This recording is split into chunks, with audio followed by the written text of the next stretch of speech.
네, 다음 파트는 저희가 이제 경험했던 몇 가지 실패 사례들 정리하면서 창업자나 창업팀이 초반에 이제 이런 것들은 안 했으면 좋겠다 싶은 지점들이 이제 생겨서 그 부분들을 한 10가지 정도로 요약해서 설명을 드려보도록 하겠습니다.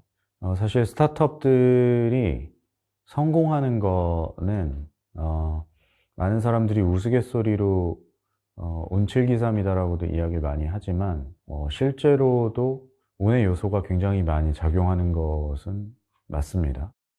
반면에 스타트업들이 잘 안 되는 경우에는 경영진들이 잘못된 판단을 내려서 잘 안 되는 경우가 또 대부분이거든요.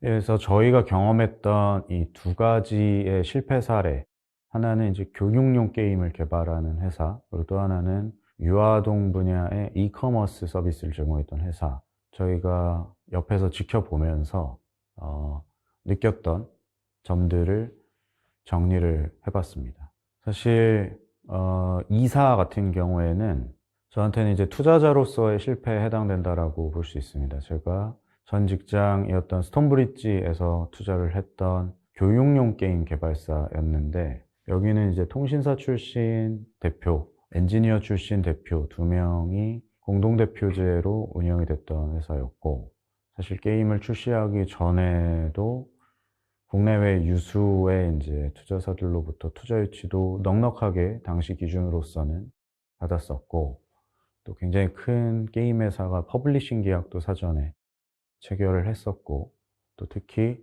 게임에만 의존하는 게 아니라 이 게임과 교재를 함께 결합시켜 가지고 판매하는 독특한 사업 모델로도 굉장히 흥미로운 회사였다라고 생각을 했었습니다.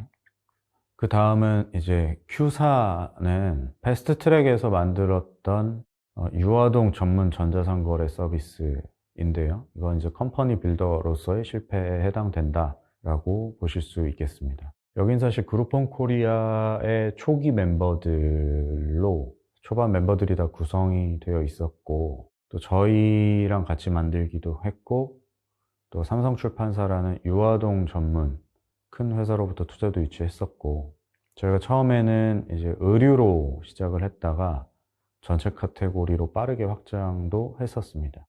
근데 이 E사나 Q사나 모두 다 공통적으로 저희가 기대했던 사업 계획과 멤버들과는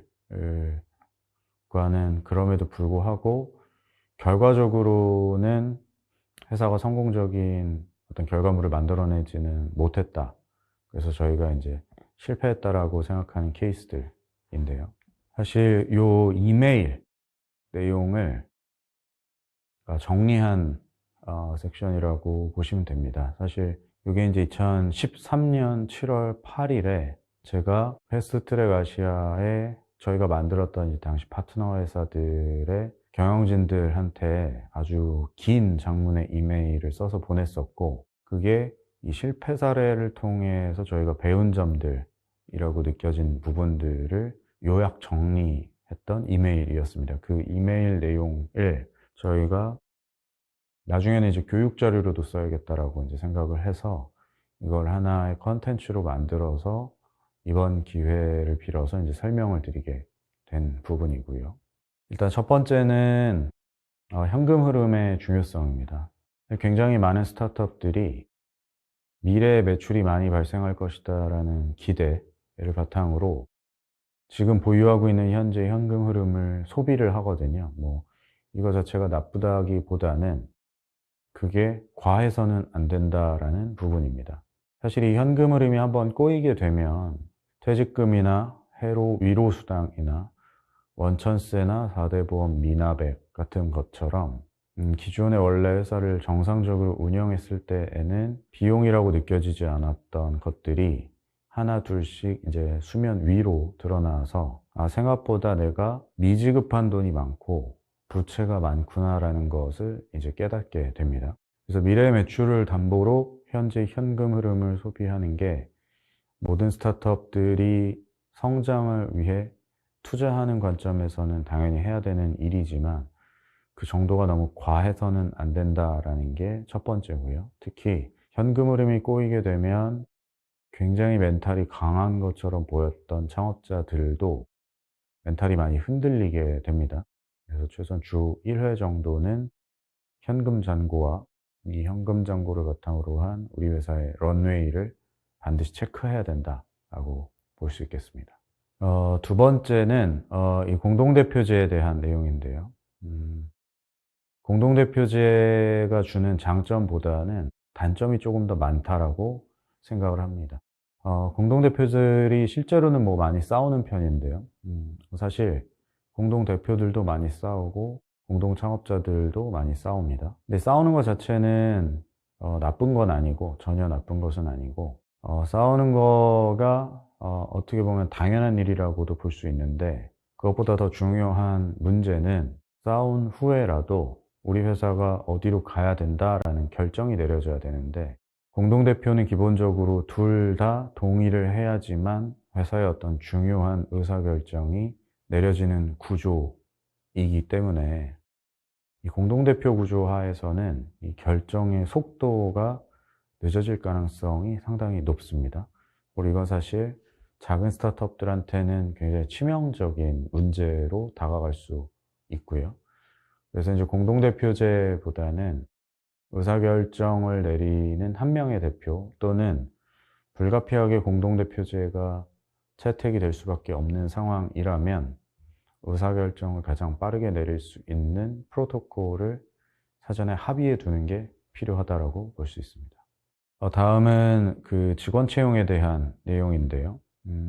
이 업종이나 하는 비즈니스 불문, 굉장히 많은 스타트업들의 손익분기점이 월 매출 기준 한 3천만 원에서 5천만 원 정도 수준인 경우가 굉장히 많습니다. 사실 이거는 꽤 많은 스타트업들이 초반 스테이지에서는 고정비가 저 정도 든다라는 걸 의미하기도 하는데요. 저 정도면은 그 감당할 수 있는 인력의 수준이 이제 두 자릿수는 되지 못합니다. 따라서 우리 회사의 매출이 저 정도 수준에 도달을 했는데 인력이 만약 10명이 넘는다라고 하면은 무언가 그 인력 구성 자체에 잉여 인력이 존재할 가능성이 상당히 높다라고도 볼 수 있고요. 또 반대로 보면 사람이 계속 많아질 수밖에 없는 굉장히 노동 집약적인 비즈니스를 하고 있다라고도 또 의심을 해볼 수 있습니다. 그래서 한 10명 정도까지의 직원 수를 기준으로 봤을 때 우리 회사의 월 매출과 손익분기점 여부를 검토해서 혹시 우리의 인력 채용 과정이 어떤 문제가 있는 것은 아닌지를 점검하거나 또는 우리의 비즈니스 자체가 너무 노동 집약적으로 흘러가는 것은 아닌지에 대한 지점들을 한번 재검토할 필요성이 있다라고 볼 수 있습니다. 그 다음에 이제 지분을 부여하는 것에 대한 내용인데요. 회사를 같이 설립했던 공동창업자를 제외한 나머지 멤버들에게 지분을 부여하는 것은 굉장히 신중해야 됩니다. 이 지분을 부여한다는 거는 단순히 현금 보상을 넘어서서 우리 회사의 소유권을 함께 나눠 갖는다는 것을 의미하기도 하고, 또 지분을 부여하는 것은 부여는 쉬운데 이 부여한 거를 회수하는 건 굉장히 어렵기 때문입니다. 따라서 어떤 사람한테 지분을 줄까 말까 고민이 된다면 그냥 안 주는 게 더 나은 의사결정 확률이 높고요. 사실은 줄까 말까 고민할 필요조차도 없는 사람들이어야지만 지분을 줄 만한 가치가 있는 사람이다라고도 우리가 판단 기준을 세울 수가 있습니다. 그리고 특히 우리가 누군가한테 지분을 준다는 것은 과거에 대한 보상이 아니라 과거에 대한 보상은 현금으로 지급하는 게 맞습니다. 지분을 보상하는 거는 앞으로 지금부터 우리가 같이 만들어 나갈 미래 가치에 이 사람이 큰 기여를 할 수 있을 것 같다라는 그 기대치에 근거해서 지분 부여 여부를 결정해야 될 것입니다. 그 다음은 CS에 대한 내용입니다. 굉장히 많은 경우가 이 CS에 대한 관점이 정반대로 바뀌어져 있습니다. CEO를 포함한 핵심 경영진들이 제품이나 서비스를 런칭하기 전 사업 준비 기간에 CS를 열심히 듣습니다. 고객들을 열심히 만나고요.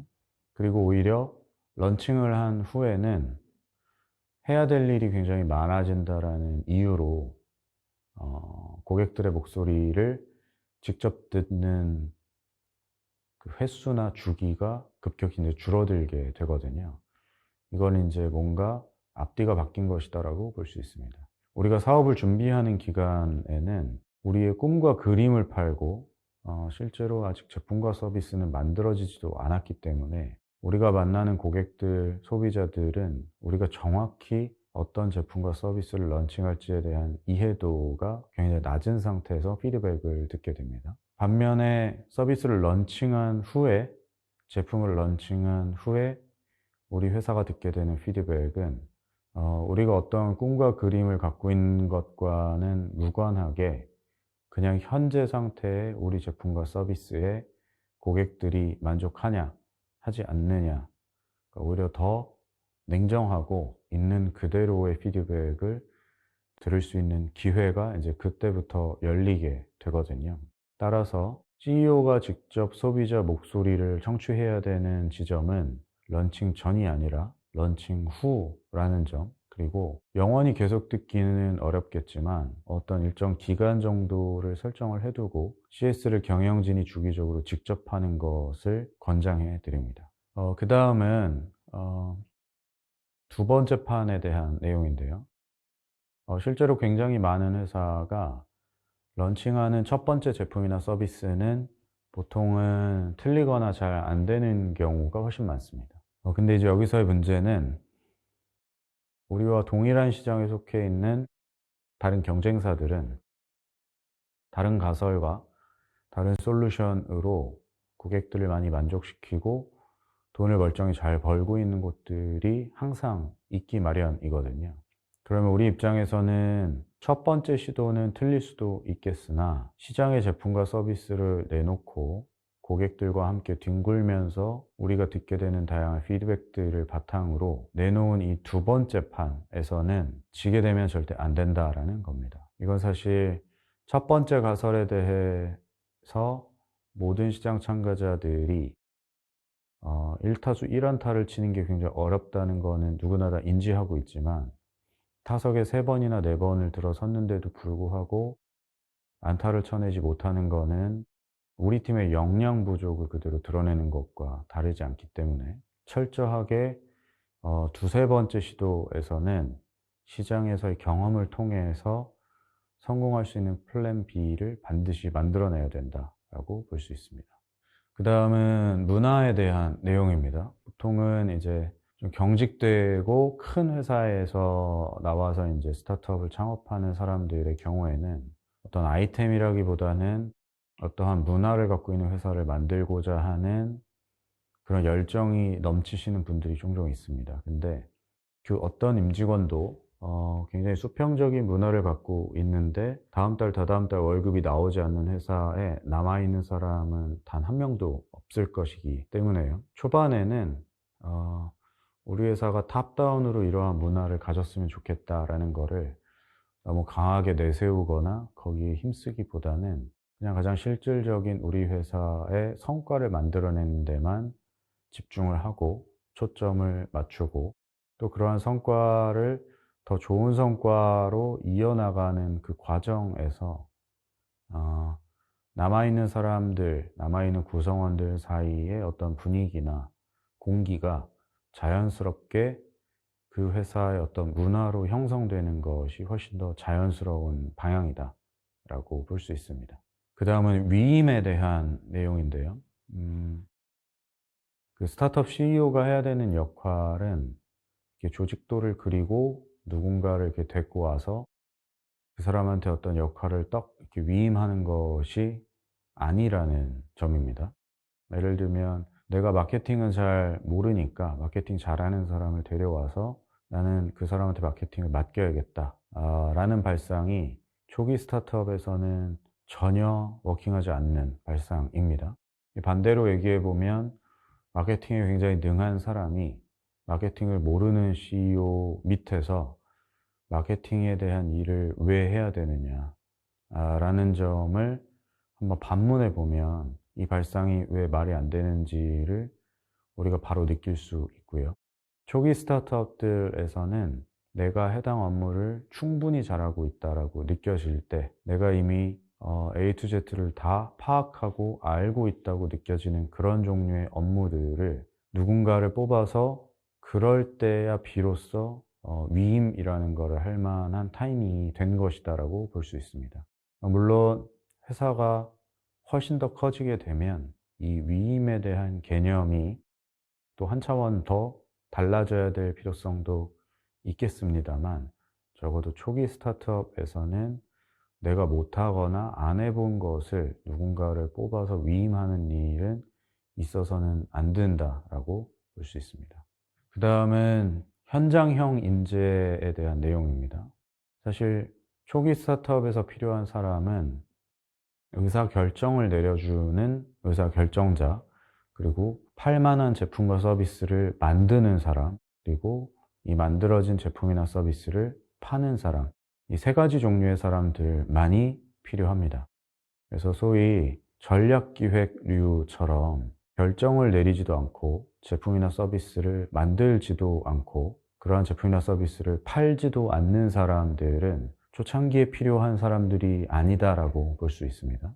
따라서 꽤 오랜 기간 동안 최대한 앞서 언급드렸던 이 세 가지 종류의 포지션을 중심으로만 사람들을 충원해 나가면서 이 조직 구조를 더 크게 가져갈 필요성이 있습니다. 또 특히 이러한 발로 뛰는 인재들 입장에서는 전략기획류의 포지션의 사람들이 자꾸 합류하게 됐을 때에 이 현장형 인재들의 모티베이션을 저하시키는 경우가 또 발생할 수 있어서 초창기 회사는 철저히 현장형 인재들을 중심으로 조직을 꾸려나가는 것이 필요하다라고 볼 수 있습니다.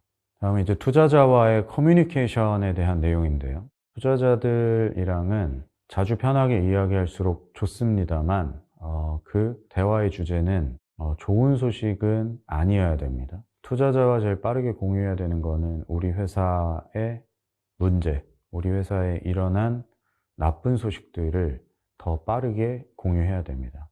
사실은 좋은 소식은 늦게 들어도 문제가 안 생기고 못 듣게 돼도 문제가 생기진 않는데, 나쁜 소식 같은 경우에는 늦게 듣게 하거나 아니면 빼먹거나 하면 또 큰 문제로 비화될 수도 있거든요.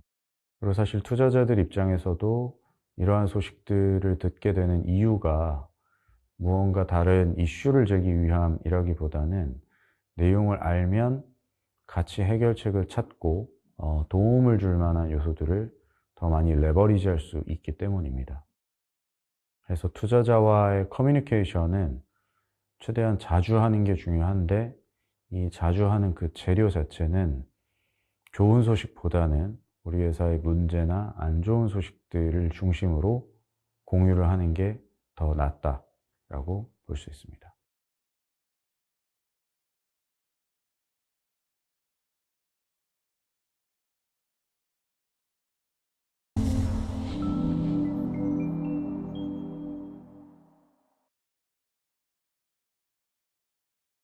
네, 이번 파트는 패스트 트랙 아시아라는 이 컴퍼니 빌더를 한 10년 정도 운영을 하면서 그냥 컴퍼니 빌딩 이라든지 스타트업을 만들고 성장시키는 그 과정들을 통해서 제 스스로가 배우고 학습하게 된 점들을 한 10가지 정도로 정리를 한번 해봤습니다. 해당 내용들을 간략하게 한번 설명을 드려보겠습니다. 이 첫 번째는 사람의 중요성입니다. 굉장히 진부하고 뻔한 내용이긴 한데, 예를 들어서 똑같은 떡볶이집을 하더라도 누군가는 그냥 동네 떡볶이 가게에 머물고 있지만 누군가는 또 전국구 프랜차이즈로 발전시키기도 하고, 또 누군가는 한국을 넘어서서 수출하는 회사로 이제 진화시키기도 합니다. 결국 돌고 돌면 사업 아이템 자체는 아주 유니크한 자산이라기보다는 사업 자체를 누가 하느냐가 훨씬 더 중요하고 실질적인 기업의 성패를 좌우하는 가장 핵심적인 요소다라는 점을 저희가 많이 느끼고 깨닫게 됐습니다. 또 두 번째는 같은 사업도 장기적인 관점으로 임하는 팀이 결국에는 시장에서 이기게 된다라는 점인데요. 일례로 같은 시장에서 굉장히 치열하게 경쟁하던 3개 회사가 있었는데, 그중에 만약 어떤 회사가 매각이 된다면 굉장히 높은 확률로 매각을 하지 않았던 회사 중에 시장의 승자가 나올 확률이 굉장히 높습니다. 그러니까 즉 어떤 회사는 한 2, 3년 정도를 해보고 잘 되면 뭐 더 하고 안 되면 뭐 그만두고 뭐 이런 생각을 갖고 있는 사람도 있는데, 또 어떤 팀은 기왕 이 사업을 할 거 한 10년 정도는 인생을 베팅해 봐야겠다라고 생각하는 팀들도 있습니다. 지적인 수준이라는 것은 대단히 큰 차이가 발생하기 어렵기 때문에 결국에는 누가 이 사업을 아주 장기적인 관점을 가지고 오랫동안 포기하지 않고 하느냐가 시장의 위너를 결정하게 되는 제일 중요한 요소인 것 같다라고 저희가 많이 느끼게 됐습니다. 세 번째는 자본은 인재 후행합니다. 사실 어떤 사업이나 더 큰 산업을 만들어내는 것은 투자자가 하는 일이 아니라 전적으로 창업자와 창업팀들이 해내는 일입니다.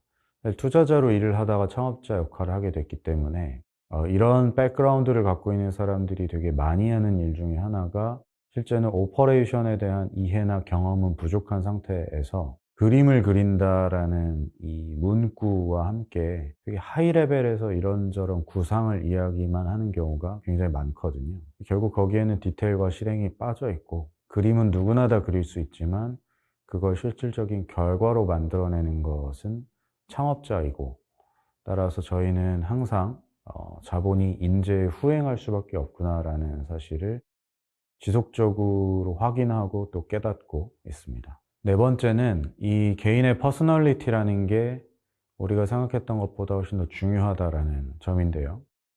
뭐 예를 들면 이 미혼과 기혼 여부는 생각보다 되게 중요합니다.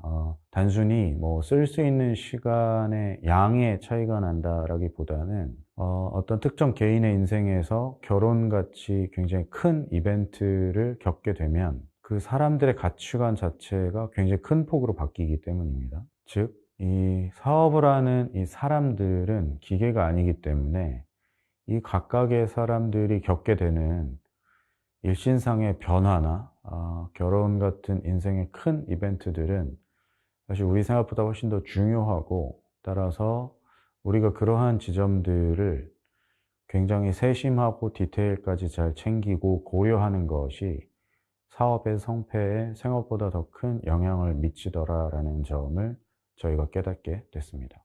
다섯 번째는 목표 자체가 성공이면은 중간에 굉장히 쉽게 지치게 된다는 점입니다. 사실 성공은 굉장히 결과론적인 이야기이기 때문에 성공 자체를 어떤 기준과 정의를 가지고 생각할 것이냐는 그냥 각자의 잣대가 있을 뿐입니다. 공통된 기준이 있는 것은 아니고요. 성공을 목표로 하게 되면은 대다수가 실패할 수밖에 없어서 또 쉽게 지칠 수밖에 없습니다. 따라서 성공보다는 성장을 목표로 하게 되면, 즉 어제보다 더 나은 오늘을 목표로 하게 되면 이 지치는 것을 방지할 수 있습니다. 성공이라는 목표가 어떤 특정 숫자로 표현되면 명료하다는 장점은 있지만, 그거를 달성하지 못하는 게 되게 명확해졌을 때는 지칠 가능성이 더 높아지기 때문에 성공이라는 어떤 특정 목표치보다도 하루하루 더 성장해 나가는 점에 초점을 맞추게 되면 더 오랫동안 좋은 결과물을 만들어낼 확률이 높다라고도 볼 수 있습니다. 다음은 이 인생의 기회에 대한 내용인데요. 생각보다 이 라이프타임 오퍼추니티라는 게 그렇게 자주 오지는 않습니다. 우리가 젊은 시절에는 하나의 비즈니스를 막 10년, 15년 한다는 게 너무 길고 지겨워 보일 수도 있어서 꽤 많은 젊은 창업자분들이 이거를 한 3, 4년 하고 또 그 다음엔 또 다른 것도 하고 그 다음에 또 다른 것도 하고 뭐 이런 생각들을 많이 하실 수 있는데요. 정작 내가 해본 비즈니스를 관두거나 또는 판 후에 그 다음 비즈니스를 새롭게 구상하게 되는 상황에 놓이게 되면 내가 이전에 했던 비즈니스가 오히려 더 큰 포텐셜을 가지고 있었구나. 그래서 그때 그거를 관두지 않고 그냥 계속 더 했더라면 굉장히 큰 회사를 만들 수 있는 기회였구나라는 사실을 깨닫는 경우가 종종 발생합니다. 그래서 그러한 점을 고려했을 때 내가 지금 마주하게 되는 이 기회가 생각보다 굉장히 큰 기회일 수도 있다라는 점을 인지하고 현재의 라이프타임 오퍼추니티에 이걸 과소평가하지 않고 여기에 굉장히 집중하는 것이 때로는 더 좋은 결과를 낳을 수도 있다라고 볼 수 있습니다. 일곱 번째는 실제 투자자들이 묻는 거는 아이템이 아니라 사람이다라는 점인데요. 패스트트랙 아시아가 만들어낸 다양한 회사들이 펀드레이징에서 중간중간 어려움을 겪을 때 이 비즈니스가 어떤 뭐 약점이 있는지, 수익 모델에 어떤 부족한 점이 있는지를 고민을 했었지만 결국에는 나중에 돌고 돌아서 깨닫게 된 거는 투자자들이 묻는 거는 이 비즈니스에 대한 내용이 아니라 그 비즈니스를 하는 저를 포함한 이 사람에 대한 의구심이었다라고 저희가 느끼게 됐습니다. 즉, 아이템 자체가 얼마나 유니크하고 완성도 있느냐 보다도 실제로 그 아이템을 사업으로 만들어낼 사람에 대한 신뢰도가 투자자들한테는 훨씬 더 중요한 요소였고, 따라서 내 자신에 대한 자본시장 내에서의 신뢰도를 키우는 것이 우리 사업을 키우는 데 있어서 굉장히 중요한 요인이다라고 느끼게 됐습니다. 그 다음 여덟 번째는 이 토론과 결정의 차이에 대한 내용이고요. 사실 토론 자체는 굉장히 중요하고 공동창업자나 경영진이나 구성원들 사이에 핵심 이슈에 대해서 각자의 의견을 제한 없이 개진하면서 접점을 찾아 나가는 과정이 굉장히 중요하긴 합니다. 근데 여기서 이제 그 문제는 토론 후에 결정을 하는 것이 토론보다도 오히려 더 중요할 수 있다라는 점이고요. 좀 과장해서 보면은 토론 없이 결정하는 게 토론만 하고 결정 못하는 것보다 오히려 더 나은 선택일 수도 있습니다. 그래서 회사는 기본적으로 의사결정을 통해 앞으로 나아가는 존재이기 때문에 누군가의 결정이 늦지 않은 시점에 내려져야 그 결정을 기반으로 실행을 할 수 있습니다. 따라서 어떤 결정을 누가 내릴 거고 그 결정이 내려졌을 때에는 과거의 토론 과정에서 어떠한 이견이 있었는지와는 무관하게 구성원 전부가 그 결정에 따라줘야 된다라는 이 프로토콜을 미리 준비해 두는 것이 굉장히 중요하다라는 점을 저희가 또 많이 느꼈습니다. 다음 아홉 번째는 그 방심에 대한 내용인데요. 산이 높으면 골이 깊다라는 내용이 있는 것처럼 보통은 우리 회사의 가장 큰 어떤 결과나 성취가 있게 되면 그 바로 직후에 내리는 의사결정이 방심한 의사결정이 내려지는 경우가 상당히 많습니다. 그래서 자연스럽게 굉장히 큰 실패가 뒤따라오는 경우가 꽤 있었고요. 그 이유는 사실 그 바로 전에 만들어낸 그 큰 성취가 내가 굉장히 잘했기 때문이다라는 자만감이 들기 때문이다 라는 점인데요.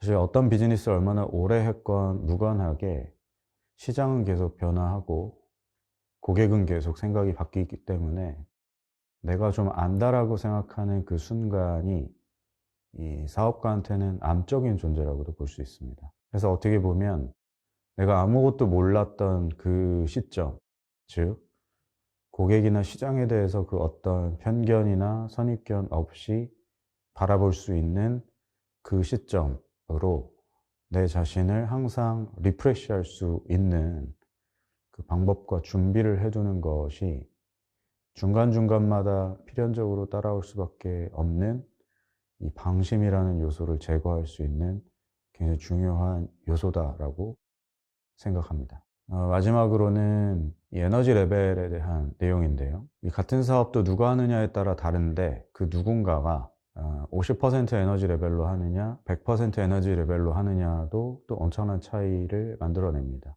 몇 차례 반복해서 말씀드렸던 것처럼 사업은 장기적인 관점을 유지하는 게 굉장히 중요한데, 반대로 그런 장기적인 관점을 가질 수 있으려면 내 자신의 에너지 레벨을 잘 유지할 수 있는 나만의 루틴이 또 필요합니다. 이 3, 4년 만에 모든 것을 쏟아붓고 내 스스로가 방전되는 것보다는 내가 가지고 있는 전체 에너지 레벨을 10년 정도에 걸쳐서 잘 분산 투자할 수 있는 방법이나 그 루틴을 알아내는 것이 이 사업을 성공적으로 하는 데 있어서 굉장히 중요한 또 하나의 요소다라는 점을 요새도 많이 느끼고 있습니다. 그래서 여기까지가 그 패스트트랙 아시아라는 컴퍼니 빌더를 10년 정도 동안 운영하면서 저희가 배우고 또 느끼고 또 고민했던 여러 가지 측면들을 여러 파트로 좀 나눠서 주제별로 쭉 설명을 드렸고요. 패스트트랙 아시아라는 컴퍼니 빌더에 대한 내용들이 들으시는 수강생분들의 다양한 현재 상황에 맞춰서 응용하고 또 많은 시사점들을 드릴 수 있는 그런 계기가 될 수 있다면 좋겠습니다. 감사합니다.